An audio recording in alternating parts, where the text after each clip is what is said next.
Welcome everybody to Careers in Sight. This is month December. This is, I believe, the third episode of what we've done so far. We've covered different careers from finance to actually we've done. This is our fourth one because we also did manufacturing. We did a law career field. In this field, this month we get the opportunity to do the field of education. So we get to interview a few teachers here. Super excited to introduce them, to find out, to pick their brain a little bit about the field. And I know that many of you have expressed interest in the field of education, and it's definitely a career that we need people for. It's a necessary career in order to help the population, help our youth, and I know that many of you are passionate about that. So I'm excited to do this. Just to keep in mind, we have a little bit of a lag. So when you comment a question, we'll see it and we'll answer that question as soon as we can. But it might just be a little bit of a time before we actually get to that question and before you hear it. Also, so please just make sure to comment questions. We will do our best to get them answered. So I wanted to introduce our guests here. We have Shaylee Tatsy, who teaches up in Browning, Alex Rosenleaf, who teaches in Great Falls, and Anna Baldwin, who teaches, you're the grants manager up in R. Lee. So just wanted to introduce you. Maybe we can go around. Shaylee, would you like to introduce yourself a little bit more and share with everyone who you are and what you're currently doing? Oki ni stuni daniku itsuka udaniaki nimo jotu bikani. I said hello. My name is Shaylee Tatsy. I am Blackfeet. I am a first grade BNAS teacher. I teach our language and our culture and everything to do with our Blackfeet history and people. I've actually taught 5 years, and I coach cross country. I have 2 sons, and I love to ride horses and rodeo. Oh, that's so great. So excited to have you on. Alex, how about you? Sure. Hi, I'm Alex Rosenleaf. My usual job is a high school social studies teacher at CM Russell High School in Great Falls. This year, I am at the Great Falls Public Schools Remote Learning Center. So I have students from all 3 of the Great Falls high schools, public high schools. And instead of, usually I just teach U.S. history, but this year I'm teaching Montana Studies, U.S. history, and American government. And I've been teaching in Great Falls since 2008. I have been academic achievement coach for the Indian Ed Department for Great Falls Public Schools. I was newspapers and education coordinator for the Great Falls Tribune for a while. I've been a substitute teacher. I've been a speech and debate coach. So I've done a little bit of everything, but mostly at the high school level. Excellent. Thank you, Alex. And Anna? Hi, everybody. This is my 22nd year in education. I spent my first 4 years as a high school English teacher at Two Eagle River School, which is the tribal alternative school on the Flathead Indian Reservation. And then I transferred to R. Lee, where I've been ever since. And I've been a high school history and English teacher here until 2 years ago when I left the classroom and moved into the grants office. And I am also the 2014 Montana Teacher of the Year. Awesome. We have some pretty great talent here. I'm excited to hear from everyone. So we could just jump right in. I have a few questions for everybody. So Shaylee, why did you decide to become an educator? It kind of fell into my lap, I should say. My family is full of educators. My late grandmother, June Bolshu Tatsy, she was actually a teacher, and she like paved the way for all of us. And it seems like everybody in my family has been a teacher. And I originally didn't sign up to be a teacher in college, but like I said, it fell into my lap. I got onto a great program that helped me get my bachelor's and my master's. So I was pretty thankful for that. And once I started teaching, it just kind of became natural. It doesn't feel like teaching once you're in the classroom with all the kids. It's something that it doesn't become a job anymore. It just becomes like your classroom becomes your home, and you spend so much time in there, and your students become your kids, and you stress and you worry about them just like your own. And I'm glad I became a educator, regardless of what kind of classroom I do teach. Yeah. So did you always see yourself as becoming an educator, since your family has been in it?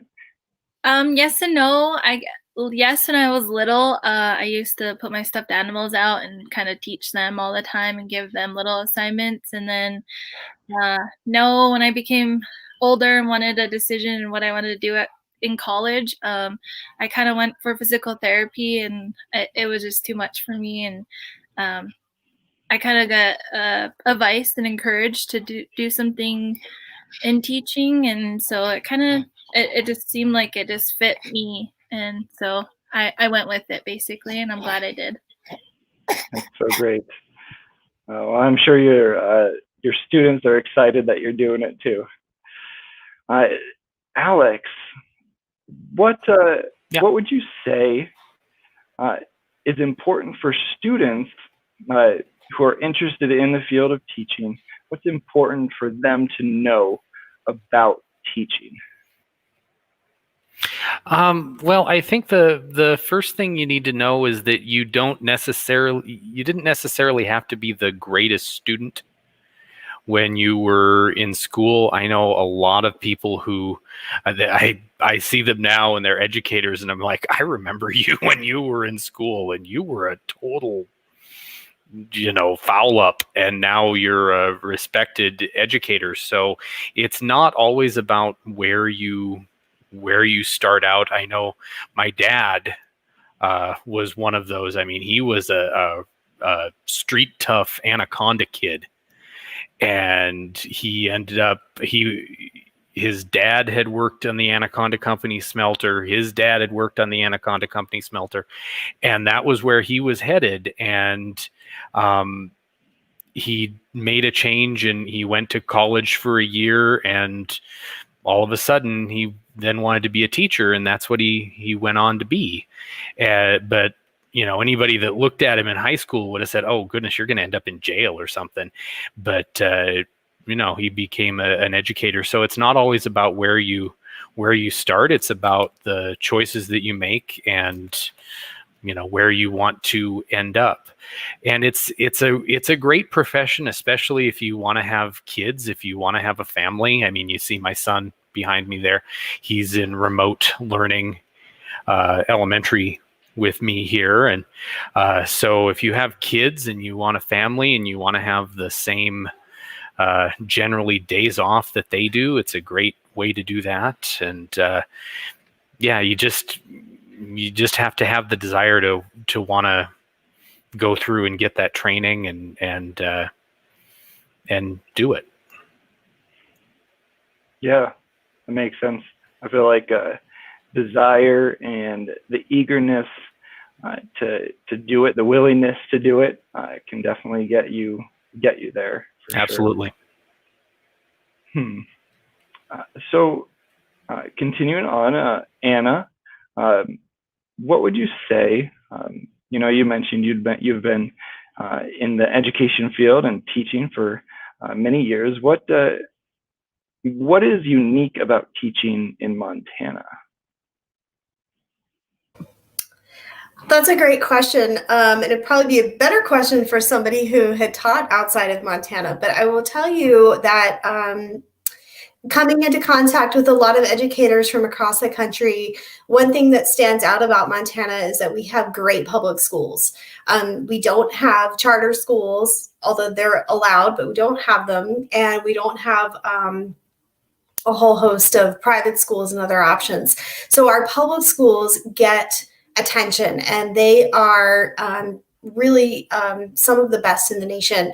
We also have excellent teacher preparation programs in our universities here in Montana, and I've worked with some folks from other states who have told me some kind of horror stories, really, about their teacher preparation programs, about how little time they have with their kids prior to actually getting their own classrooms. So there's a lot to be said for those two things. I would say also, and this isn't really answering your question, but there's a pretty big knowledge gap when it comes to knowing about frontier states. Our population is so sparse that we are considered a frontier state, even though some of our school districts are larger. Just today, I was on a webinar with some folks from different places around the nation, and one woman from New Jersey described her town as very small, and her district is very small, and her district had 2,000 students in it. That's her school district and 4 schools. I live in Arlee, and we don't even have 2,000 people in the whole town.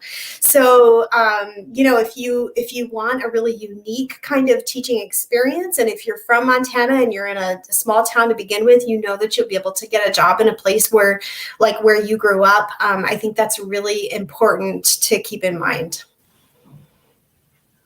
Yeah, no, I definitely think that Montana has some pretty great public schools, as you mentioned, especially, from growing up in Montana. I know that I experienced even some great education, and I appreciated it. And I think even my parents, as they moved out here knowing that maybe not exactly in everything for the education, but they moved out here knowing that Montana was just a great place to be, to have a career, to live, so gotta love Montana. Derek, can I quick piggyback on that real quick? One of the things that I think Montana has that a lot of states don't have nearly this good is we have a great public employee and teacher union in this state that protects teachers really, really well.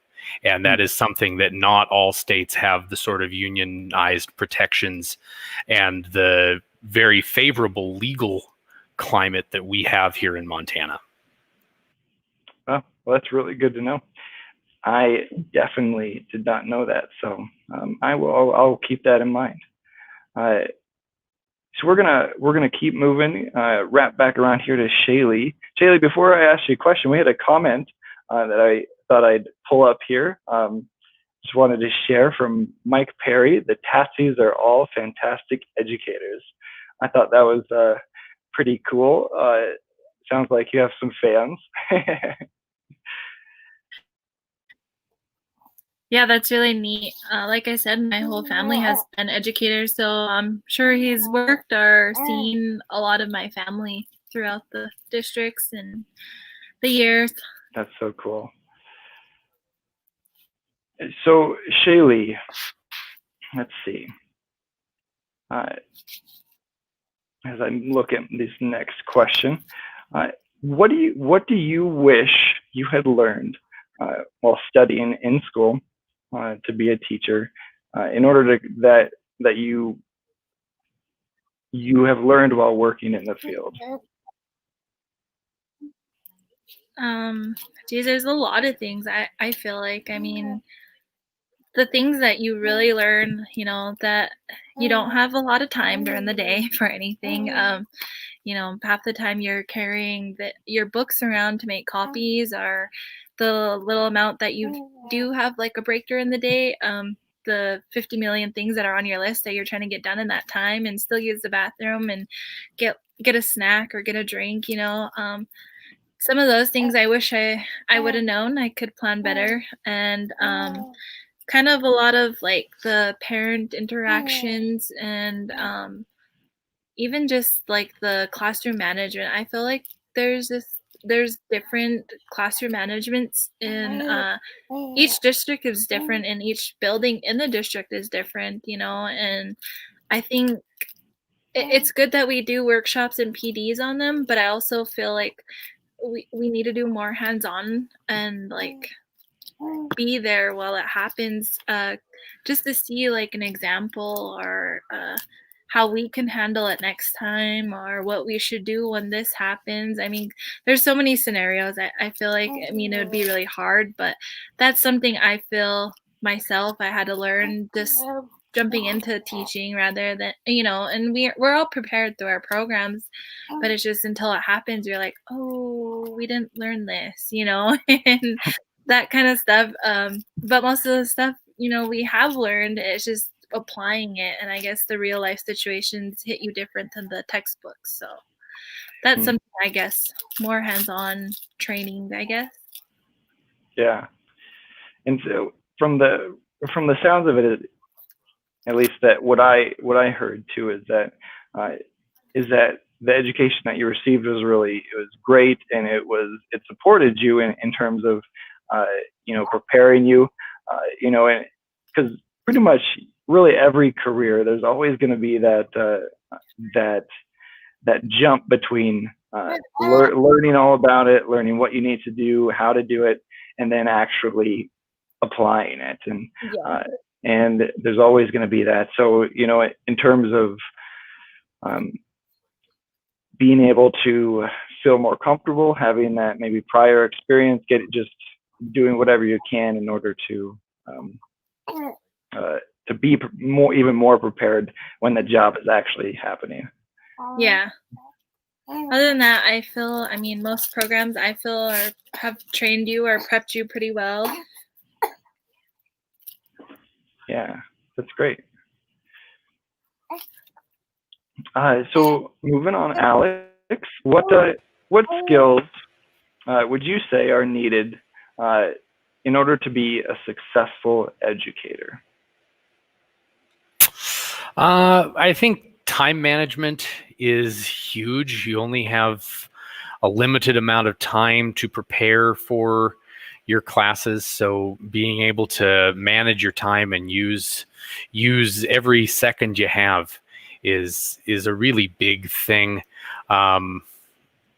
Organization and all of these things are things that can be developed.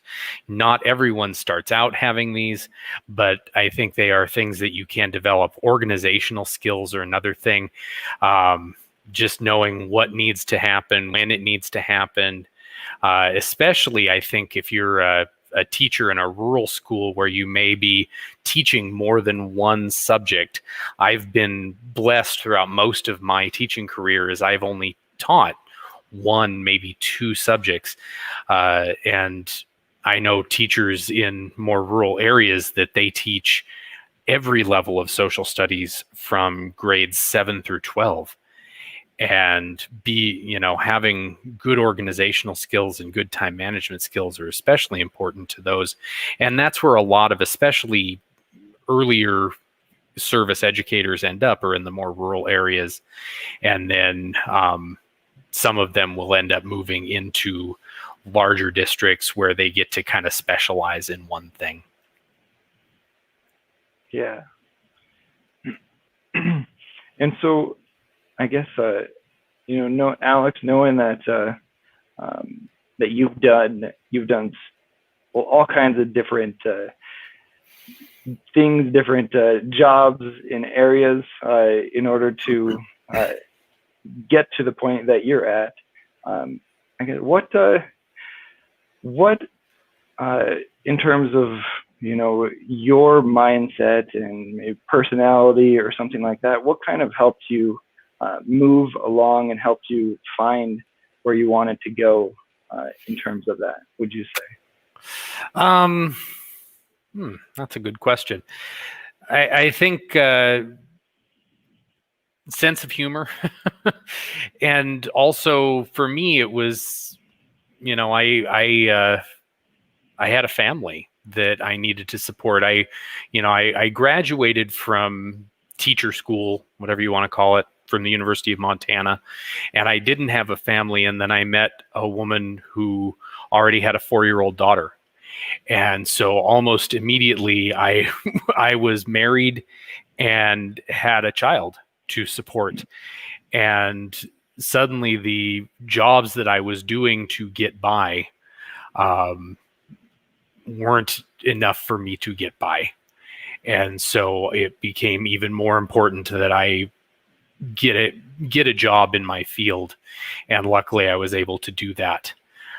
So certainly having a family to support is huge, and teaching, while it's not fantastic pay, is certainly better than some of the other things that I've worked as a cashier at Walmart before. So there are worse things. And I don't know, my worst day of teaching is still better than my best day as a cashier at Walmart. So that's good to know, especially if anyone's, looking into the field of education, knowing that it's like, you can have there, even with some bad days,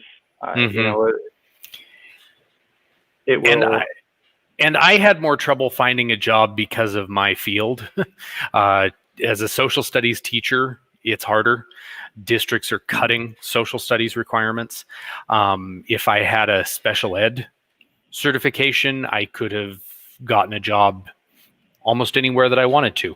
And that's actually what my wife does. She is an elementary special ed teacher, and she got a job within 2 months of graduating college. So it also depends on what you want to do. Yeah, that makes sense. Makes a whole lot of sense. So Anna, what involving teaching, the field of education, what have you enjoyed the most, or what has been the most enjoyable, and even so, this is a two-part question. What have you found to be the most enjoyable, and at the same time, what has been the most difficult part of working at the just different or as an educator? Well, I wanted to, so I've only taught in Class C schools, high schools. Arlie did move to Class B, but it was after I left the classroom. So it's a small district, and I wanted to give kind of a flip view of what Alex was talking about with the courses, because correct, like in a larger district, you're going to have something that you just maybe teach 1 or 2 versions of that topic. As an English teacher with 7 periods a day, I had 1 free period, and then my other 6 classes, only 2 of them were the same. So I had 5 preps, so 5 different things I had to prepare for every day. And for some people that is too much. For me, I love it. I think I would feel like I was bored after, the 3rd iteration of something. So, and I know people who teach the same class 4 times a day, and for them, that works. It just wasn't good for me. So I was really glad that I was able to do that. Also, Class C schools have small classes. We have small groups of kids. You get to know the kids really well. And along with that, in a small town, you get to know the community really well. It's super important to build community relationships, to get to know families as much as possible.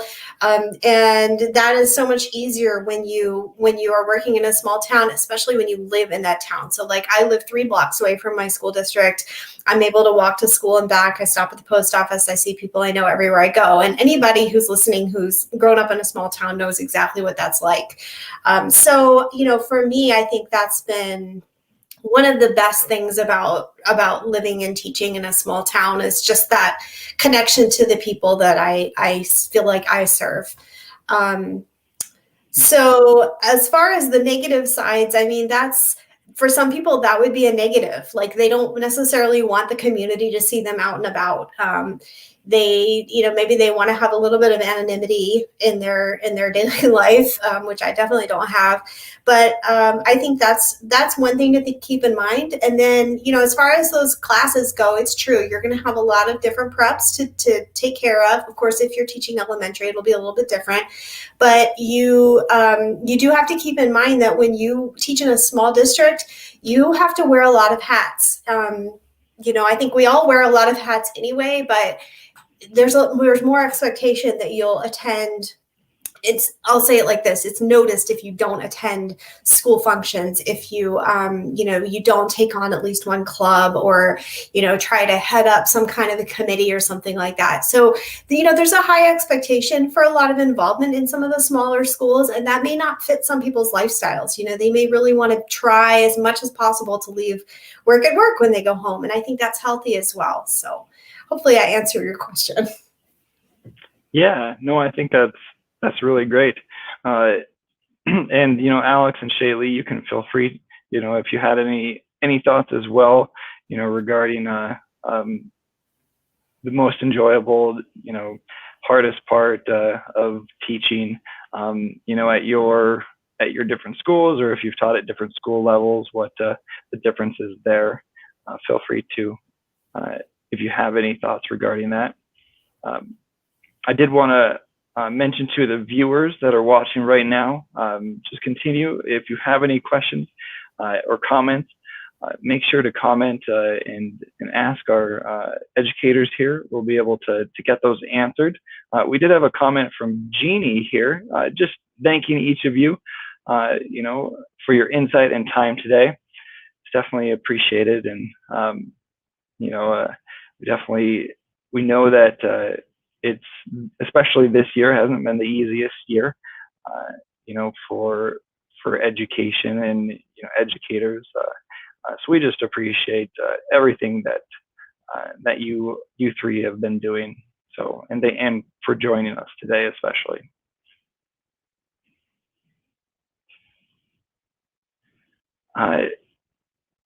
So I do have a couple general questions to ask. We don't have too much time left on the stream. So do any of you have any advice for students interested in teaching in a rural school versus an urban school? Any thoughts regarding that?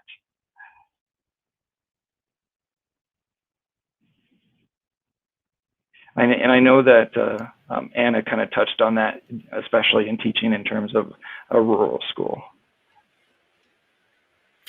Well, I will just say that a number of the rural schools in Montana more easily qualify for student loan forgiveness than do a lot of the urban schools. It really depends in the larger districts which school you actually end up in. Like I typically teach at CM Russell High School. We're not a Title I school, so I don't get as much in the way of loan forgiveness, which makes a difference.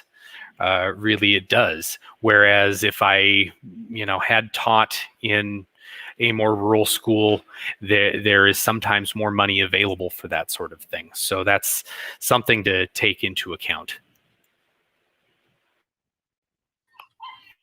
My advice, I guess, for rural and urban is just the different personalities that come from homes and kids, and you could totally tell the difference in bigger districts and smaller districts. I mean, I taught at a Class C school, and that was very home knitted. Like the biggest amount of kids number wise was 12 in that class. So you knew what each kid was doing. Basically, you knew who their families were. You knew so much about them. But if you go, like now I'm teaching in Class A school, I mean, you get 16 kids at probably is your smallest classroom, and up to 27 kids. I've taught 27 kids. I mean, it's still the same thing. You still get to know them, but you just feel like you want more time with each individual. 12 compared to 27, those are different numbers. And then when you, like, for instance, I teach intervention groups, and those are like sizes like of 4 or 3 kids, and you get to do more one-on-one with those kids. So I guess my advice is just be prepared for any size of class, and whether you have a small class or a huge class, and you get to know each one of them at your own level. And that's the first thing that you should do, is just build a positive relationship with your students. And if you ever need help, reach out to your coworkers, your colleagues. They're the ones that are going to be like, well, here, this is what I do. Or, they'll give you extra little help in the hallways. And just wherever you are, you're going to make friendships, basically. And that's kind of my advice, is just to build those positive relationships. Yeah, thank you. I think that's great advice. Yeah, and you mentioned as well, in terms of the size of the classroom is definitely a big thing, and maybe for somebody looking into that, being able to determine what would be their preference. Do they want a smaller classroom where they can be more engaged with each and every individual student, or which I imagine would probably be the hope of most teachers, wanting to be able to support each student as much as possible, or are they able to work with more students in that regard? So yeah, it's really interesting to look at.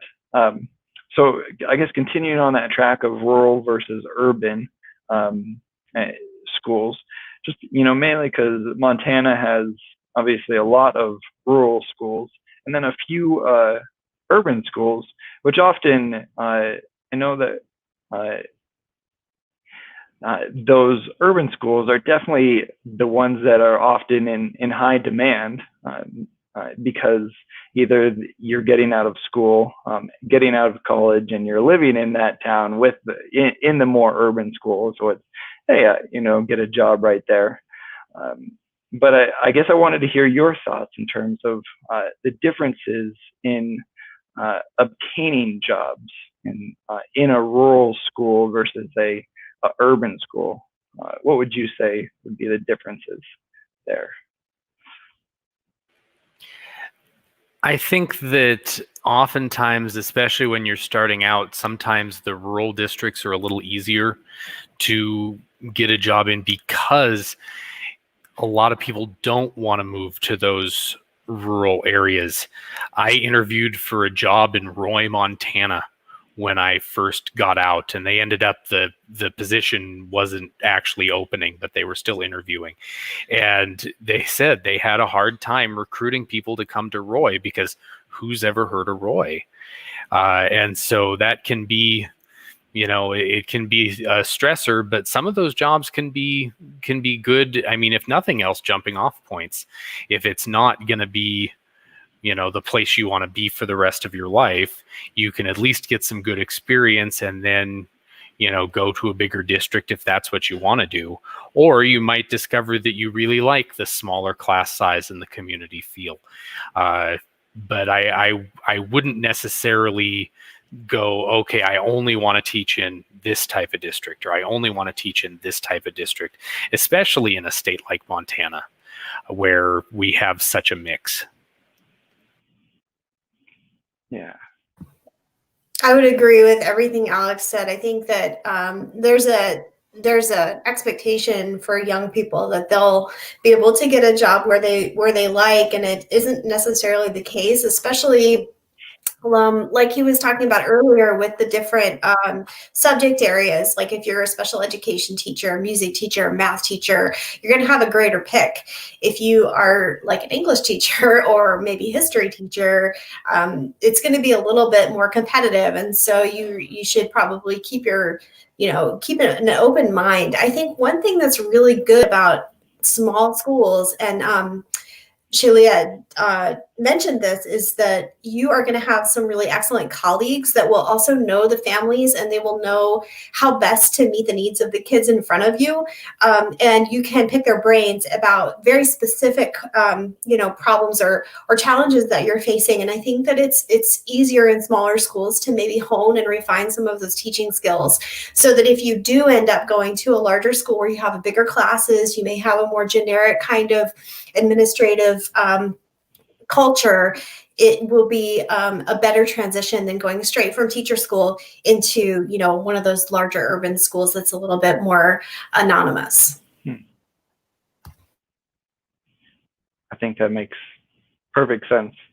And I know that teachers are definitely needed in some rural areas throughout Montana, and so if there are anybody, is there anybody listening that is interested in education and teaching that consider even just those differences and what Alex and Anna said in terms of getting jobs, obtaining jobs, definitely something to consider. So let's see. I'm going to wrap up here. I know that we have one comment from Mike Perry. The future is definitely bright for those that will be seeking jobs in teaching. We appreciate that and know that it's true.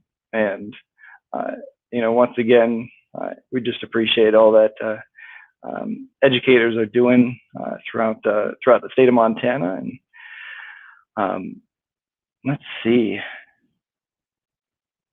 Oh, excellent. So I just, if you have any questions, you're watching this stream, this video after the live event, that has happened, just continue to make sure that you comment those questions.